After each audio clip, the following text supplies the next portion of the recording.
6:49, time for the morning rush. New Mexico State Police are investigating a murder after officers found a man dead while executing an arrest warrant in Chimayo. Now, last week, officers found the suspect, later identified as 41-year-old Christopher Serrano, lying face down with traumatic injuries to his body. As of this morning, there are no suspects in Serrano's murder.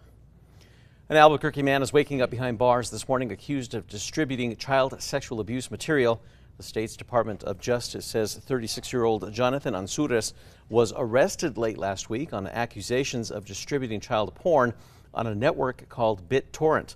He's currently booked at MDC. Erica. And here's a look at our school day forecast. It is a cool morning, so grab a sweater or a light jacket. By this afternoon, it will be warm and breezy.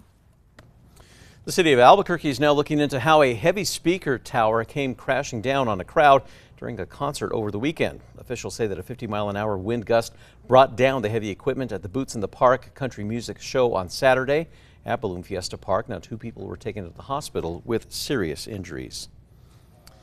The owners of one of Albuquerque's tallest buildings may be facing some penalties after neighbors complained about the massive lights on its roof. Residents around the former Bank of the West building near Central and San Mateo say that for the last 2 months, the building has left on the massive floodlights. If the lights are not turned off by tomorrow, the property owner will be fined $500 a day. Erica. And here's a look at our threat index. It is lower today. We will see some gusty winds here and there, but no major issues. A story loosely based on the West Mesa murders will be soon shown on the big screen. The movie Boneyard, inspired by and loosely follows the true events of the West Mesa murders. It was back in 2009 when police excavated the remains of 11 women on the West Mesa. Boneyard is scheduled to be released this July. We're now going to be getting a look at the newest figure for the skies to be featured at Balloon Fiesta. The hot air balloon will feature Zozobra in full body form, something that those with the project say was tough to engineer. The 100th burning of Zozobra is going to take place in Santa Fe on August 30th.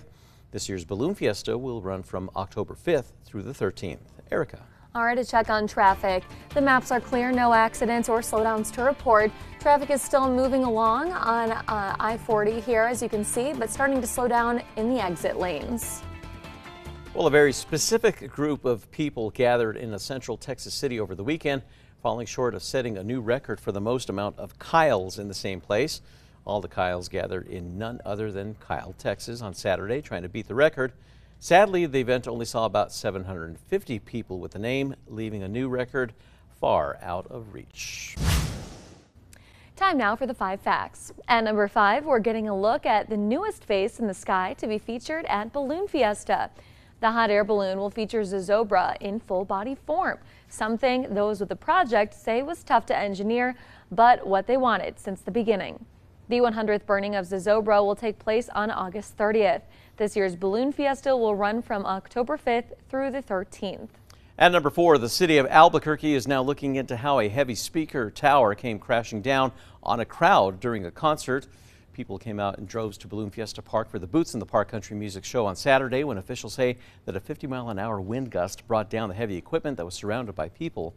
According to an incident report by the company running the concert, 2 people were taken to the hospital with serious injuries. In a statement, the city of Albuquerque said in part that the organizer is responsible for public safety measures. And at number 3, it is going to be a breezy and warm day today. Winds won't be as bad as yesterday, only gusting up to around 30 in the metro area.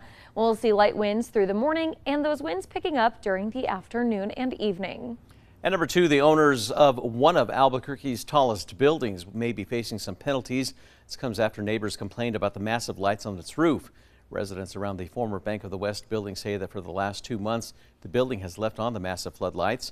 After several complaints, the city says that it's been giving the building's owners a pre-criminal notice earlier this month for violating light pollution codes. If the lights are not turned off by tomorrow, the property owner could be fined $500 per day. If those fines reach $10,000, the city could place a lien on the property. And at number 1, the Bernalillo County Clerk is now providing some new details on why some voters were sent 2 absentee ballots now in the mail. As of Monday, nearly 16,000 absentee ballots were distributed to Bernalillo County residents. According to the county clerk, Linda Stover's office, among those duplicates, 320 were for Democratic primary voters and 132 were for Republicans, for a total of 452. If a voter had already sent back both completed ballots, the county clerk's office says that the first ballot will notify the voter registry and mark that they voted.